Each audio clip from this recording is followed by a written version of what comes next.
Viceministra Pardo, un gusto poder conversar con usted, desafortunadamente en estas circunstancias trágicas para unas 20 regiones de nuestro país. ¿Cómo está? Muy buenos días y muchas gracias por la invitación, y estamos listos para poder comunicar a toda nuestra población de lo que significa esta declaratoria de emergencia y cómo está la situación del dengue a nivel nacional. Yo le pediría ser lo más didácticos posibles y por eso le pediría comenzar contándonos en qué consiste el dengue, cómo se reproduce el dengue y qué cuidados deberían tener los ciudadanos, por lo menos de estas 20 regiones, para evitar su contagio. Muy bien, el dengue es una enfermedad febril viral que solo se transmite a través de la picadura del zancudo, y no de cualquier zancudo, sino de un zancudo con patitas blancas que tiene unos puntitos en las patitas, que es el Aedes aegypti, ya conocido por muchos. La flecha egipcia. Exacto.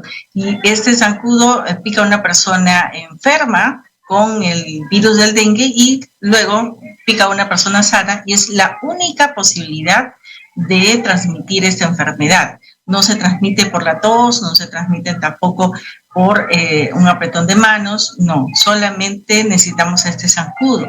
En ese sentido, nosotros tenemos todo listo como para poder tener brotes de dengue. ¿Qué es lo que tenemos? Primero, altas temperaturas, y no solo un día, sino por muchos días. Estamos teniendo veranos bastante prolongados y con altas temperaturas. También necesitamos agua limpia, agua potable o agua de lluvia, pero limpia. Este zancudo solo se reproduce en aguas limpias de ciudades, no en charcos ni tampoco por los ríos, no, necesita agua limpia. Estas dos condiciones hacen que tenga todo listo para que el zancudo se pueda reproducir con mayor rapidez, y eso es lo que estamos observando. Y para que pueda haber una transmisión de la enfermedad, necesitamos también que esté circulando el virus del dengue. El virus del dengue tiene 4 serotipos o 4 tipos. En el Perú tenemos 3 ahora, pero el 1 y el 2 son los que están en todo el país. Pero no solamente sucede en el Perú. Tenemos los países que nos rodean, como Bolivia, Brasil, Colombia, Ecuador mismo, y en todos estos países está circulando los 4 serotipos. ¿Y cuál es la importancia de los serotipos? Si hacemos una comparación con lo que teníamos con COVID, cada vez que entraba una variante teníamos una nueva ola. Algo similar puede pasar con el dengue. Una vez que ingresa un nuevo serotipo, podríamos tener un incremento de casos. Y eso es lo que ha estado sucediendo. Ahora, ¿cuál es la diferencia de este año? ¿Por qué este año tenemos tantos casos de dengue? Aparte de lo mencionado, que tenemos unos veranos prolongados, tenemos el Aedes que se ha dispersado. En el 2017-2018 nosotros teníamos aproximadamente 254 distritos que reportaban casos de dengue. Actualmente tenemos como 563 distritos que ya reportan casos. Y en el periodo de pandemia de los 2 años no se han realizado actividades tan potentes y tan del día a día como es trabajar con la comunidad, entrar a las casas, ayudarles con la eliminación de los inservibles, orientar cómo se debe juntar el agua.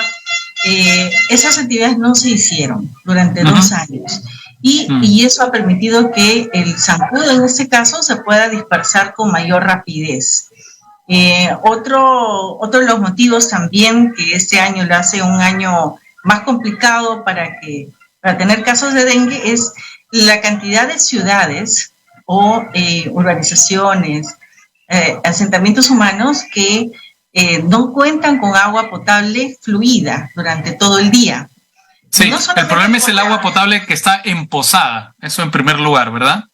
Es decir, si hay un arroyo... Guardada. Si hay un arroyo, ahí no pasa nada porque el agua discurre. No. Sí, necesitamos envases con agua que sí estén reposando, es verdad, y tenemos más lugares que no tienen agua potable fluido, y eso obliga a que se pueda juntar el agua.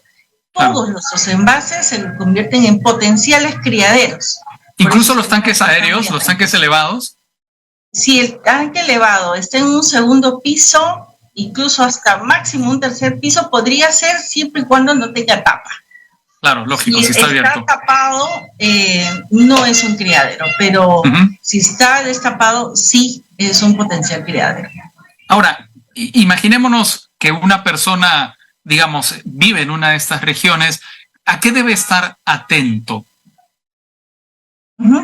Primero, tenemos que revisar todos nuestros envases donde estamos juntando el agua para ver si existen larvas, que son los que se observan con más rapidez, que son como pequeños gusanitos que suben y bajan, ¿no? Esas son las larvas, esa es la fase acuática del zancudo. Los huevos casi no se pueden ver, pero sí están pegados al borde de nuestros envases. Tenemos primero que revisar si es que tenemos estas larvas, ya mi casa se ha contagiado, mis envases están siendo criaderos. Lo que tengo que hacer es eliminar el agua o cambiarle de envase, pero cepillar bien las paredes para eliminar todos los huevos. Si hago eso y lo tapo, entonces puedo conservar el agua, lo puedo cuidar y ya no es un criadero. Además, es muy común los floreros, el bambú, los platitos de los maceteros, los bebederos que pueden estar fuera. Eso en común para todos. Pero en la zona que llueve, como la zona de selva, cualquier envase que esté al aire libre y le cae la lluvia, se convierte en un criadero. Hemos encontrado chapitas, tapitas, envases de todo tipo. Basta que repose esta agua de lluvia que es limpia y esté ahí tranquilita como unos 5 días, 6 días, suficiente para que se empiecen a reproducir. Ahí tenemos un factor en contra mayor, sobre todo en las zonas de lluvia. En Ica, acabo de llegar de Ica, hemos llegado muy temprano, en la madrugada, hemos estado con ellos en la parte de fumigación, que es en la fumigación solamente se hacen en 2 horarios y eso tiene una explicación, desde las 6 de la mañana hasta las 9 de la mañana o desde las 6 de la tarde hasta las 9, 10 de la noche. Bajan las temperaturas y el zancudo vuela generalmente a esas horas con mayor frecuencia. Entonces, esa es la explicación. Ayer estuvimos en Ica y hasta la madrugada de hoy. Ahí, por ejemplo, el 80 hasta 90% de los criaderos son envases que tenemos en casa con agua y que son criaderos, porque el agua no es muy fluida. No llueve en Ica, no llueve. Pero, sin embargo, tenemos una gran cantidad de casos porque está ahí el problema. Está identificado. Ahora, el Aedes aegyptia, yo lo decía casi como una broma, pero la traducción es flecha egipcia. Eso quiere decir que no es natural del Perú, que viene de otras latitudes. ¿No se puede eliminar, no se puede erradicar? ¿O ha logrado, digamos, enraizarse también en nuestra geografía, en nuestro clima? Hasta ahora no tenemos un país actualmente que lo haya eliminado o erradicado, diferente a malaria. En malaria nosotros sí tenemos un plan malaria cero que es a nivel internacional. El Perú es parte de este proceso de eliminación y nosotros tenemos todo un plan de eliminación de malaria. Pero eso es en las comunidades y es más en las zonas de selva. Con respecto al dengue, no tenemos ciudades que actualmente hayan eliminado. Hace muchos años atrás, en los años 50, que también tuvimos el Aedes en nuestro país, se llegó aparentemente a eliminar, pero se usó insecticidas muy fuertes, muy potentes, que actualmente son muy dañinos para el medio ambiente, no lo podemos utilizar como tal. Sí se ha tenido referencias desde hace muchos años atrás. Actualmente no tenemos un país que lo haya logrado y para eso hay varias alternativas. Uno es trabajar todo lo que estamos comentando. Hay unos proyectos que son más ecológicos, como lo que está utilizando Medellín en Colombia, que es el uso de Wolbachia. Wolbachia es una bacteria que está naturalmente en algunas moscas, en algunas mariposas y en algunos otros seres vivos que están normalmente en su cuerpo. Esto ha sido introducido en el Aedes y lo que hace es capturar el virus, y cuando este zancudo infectado con el virus del dengue, pero que tiene Wolbachia, lo captura y no transmite el virus a otras personas. Esta propuesta es una propuesta bastante interesante que nosotros también lo hemos venido evaluando, y esa es una manera ecológica, por ejemplo, que está adoptando Medellín. Ahora, volvamos a la cadena, digamos, de generación del dengue. Hemos hablado de que finalmente es el zancudo que se reproduce en el agua, digamos, limpia, pura, pero fija, detenida, almacenada. Y que transmite el dengue al picar a una persona que tiene dengue y a picar posteriormente a otra persona sana. Así se transmite el dengue. ¿Cuáles son los primeros síntomas? ¿A qué debe estar, digamos, de qué debe estar prevenido un ciudadano de nuestro país para empezar a, digamos, enfrentar la enfermedad, tomando en cuenta que la prevención en su caso no funcionó?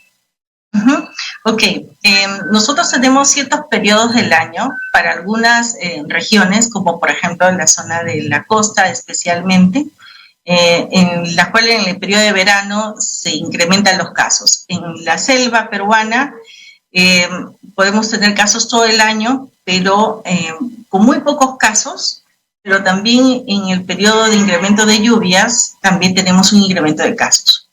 Esto es un primer punto para más o menos conceptualizarnos en el tiempo. ¿En qué periodo es donde yo podría pensar que tengo dengue? Esos son los periodos durante el año, eso primero. Segundo, el dengue es una sola enfermedad, pero que tiene diferentes formas clínicas. Sí. Y que podría ir con un dengue muy suave, que nosotros lo llamamos el dengue sin signos de alarma. Es uno solo, pero puede empezar el paciente así. Un dengue sin signos de alarma. ¿Y cuáles son aquellos? Es primero fiebre, es una fiebre intensa, dolor de cabeza, y no cualquier dolor de cabeza, es un dolor de cabeza muy, muy fuerte, y después tengo un dolor detrás de los ojos. Esto sí es característico, no se presenta en otras enfermedades. Dolores en las articulaciones, dolores musculares, pero es un dolor muscular también bastante intenso, y por eso es que también es conocido el dengue como la enfermedad rompehuesos, porque efectivamente duele mucho, que te lleva a la cama por el. Pero son las articulaciones, básicamente, o es el hueso realmente. Son articulaciones especialmente, y es muscular también. Entonces, por eso da la sensación de que fuese todo el hueso completo, ¿no? Claro. Y por eso conocido como rompehuesos. Y además, el paciente puede tener algunas náuseas y un rash. A veces los pacientes confunden el rash o el sarpullido como una intoxicación alimentaria, porque como que se parece un poco, solo que este rash es más generalizado. Estos son los síntomas de un dengue sin signos de alarma. ¿Qué tengo que hacer? Primero, hidratarme como cualquier otra enfermedad que produce con fiebre, empezar a tomar agua y acercarme al establecimiento de salud más cercano.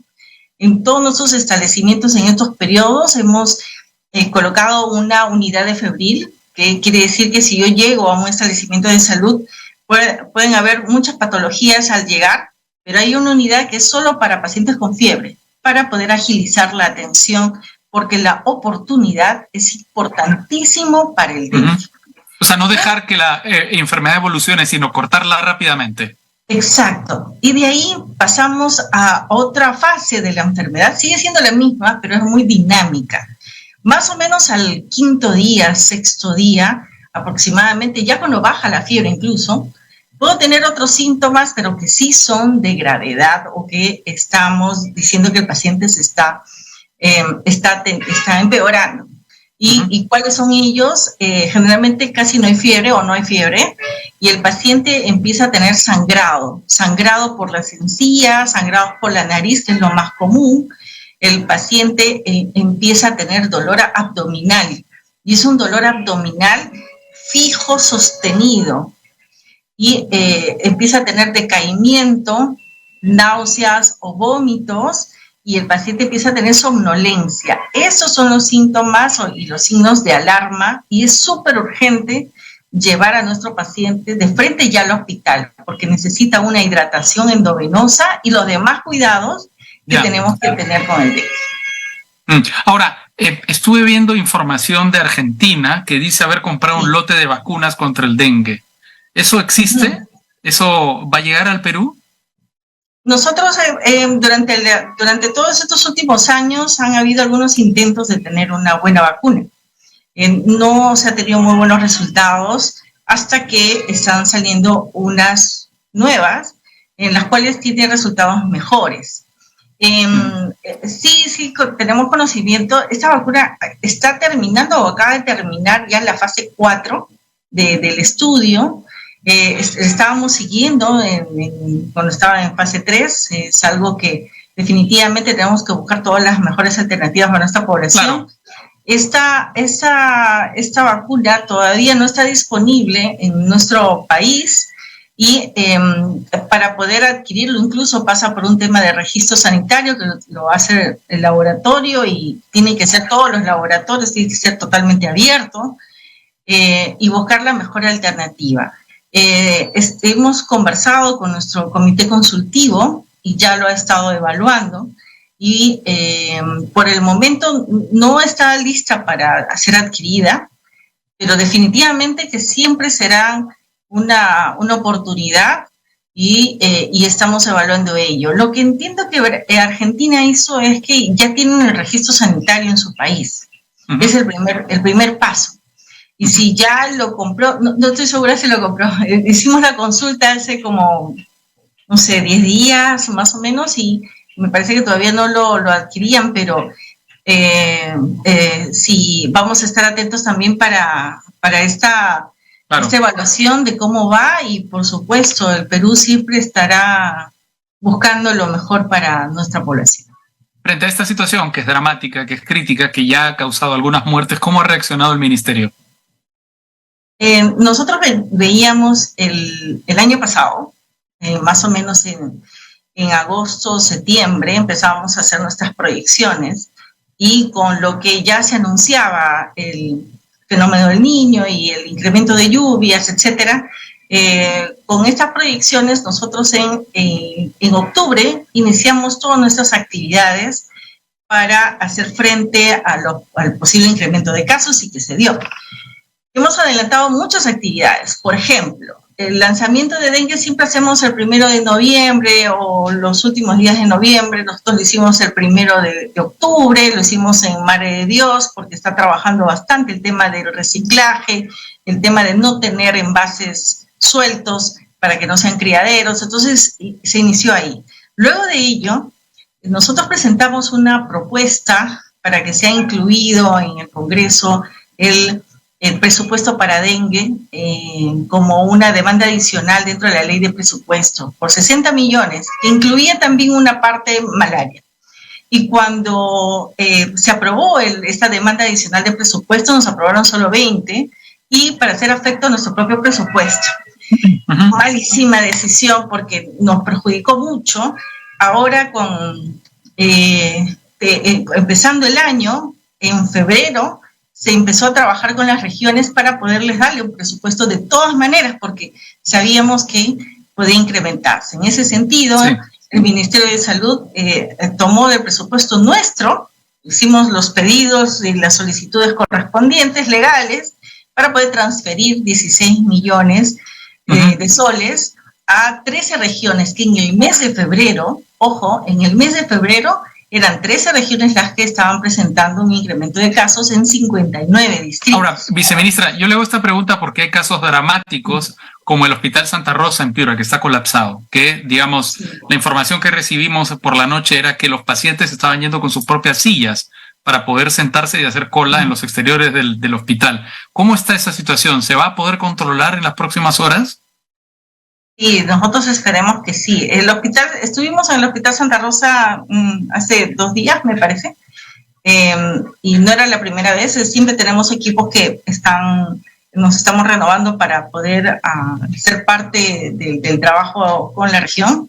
El Hospital Santa Rosa es un hospital que tiene muchas dificultades y definitivamente que se tiene que construir uno nuevo. Ya tenemos el presupuesto, justamente el terreno del frente, ahí es donde se va a construir, pero eso va a tomar el tiempo que tenga que tomar. En ese sentido, el Hospital de Santa Rosa ha recibido apoyo para hacer unos modulares que cuentan con modulares. Esos modulares son los que sí en esta semana se llenaron pero además tenemos las unidades de vigilancia clínica en diferentes otros establecimientos del mismo Piura, algunos financiados con el decreto que se envió a través del ministerio y otros por el gobierno regional, que se abrieron moviclines en Sullana, en Chulucanas, en varios lugares. Y en el mismo Piura también se han abierto en otros establecimientos. El Hospital Santa Rosa es un hospital que hay que tomarlo en forma especial, porque el hospital se está colapsando no solamente por pacientes por dengue, sino por otras patologías. Definitivamente ahí necesitamos aperturar ambientes mucho mayores, pero ahí tenemos dos opciones muy fuertes y muy buenas y que es más sostenible. Están por ya entregarse el hospital de Chulucanas, que es un hospital, es un 1-4, pero que fácilmente podría ser un 2-1, bastante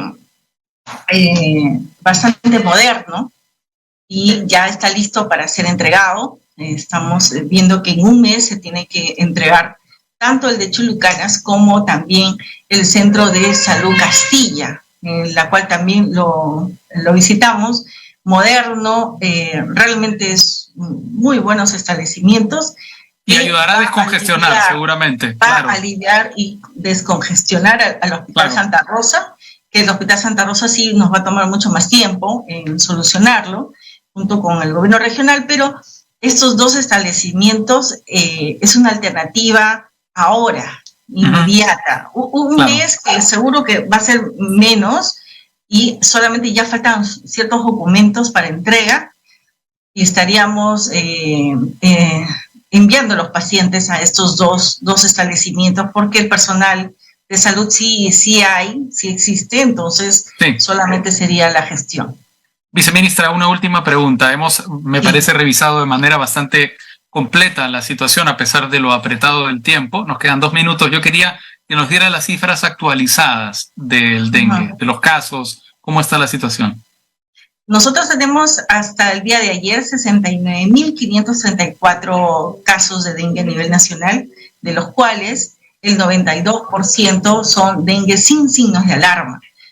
Como habrá visto, no hemos tenido muchos hospitales colapsados. Hemos tenido sí picos, sí, eso sí es verdad, y hemos tratado de solucionar este tema. Por eso 92% de dengue que no han necesitado hospitalización, eso se ha logrado controlar en nuestro primer nivel. Tenemos un 8% que sí necesitó hospitalización. Tenemos ya varias regiones en las cuales se están disminuyendo, como la zona de la selva, y eso nos permite también un poco apoyar a las demás regiones. Tenemos un grupo de pacientes fallecidos que están en investigación, y ahí sí, el minuto que me queda, comunicar a la población que no piensen que es una gripe, no piensen que es el COVID, como ya me vacuné, me va a pasar. No, paciente con fiebre hoy puede ser dengue y necesitamos revisarlo lo más pronto posible. Para el truco, por decirlo de una manera, para poder actuar más rápidamente con estos pacientes, es que se acerquen lo más pronto, porque no hay un tratamiento, entonces hay un manejo clínico. Y lo que nos ayuda es que el paciente pueda llegar lo más pronto posible con los síntomas ya mencionados, y que nuestra casa no sea un criadero. De acuerdo. Que no sea. Muy bien, Karin Pardo Ruiz, viceministra de Salud Pública, muchísimas gracias por su participación en el vuelo. Creo que tenemos un panorama mucho más claro del dengue, tanto desde el punto de vista médico como desde el punto de vista de la prevención y de cómo enfrentarlo si es que uno empieza a presentar los síntomas de esta enfermedad. Un saludo y muchas gracias por su participación nuevamente. Muchas gracias.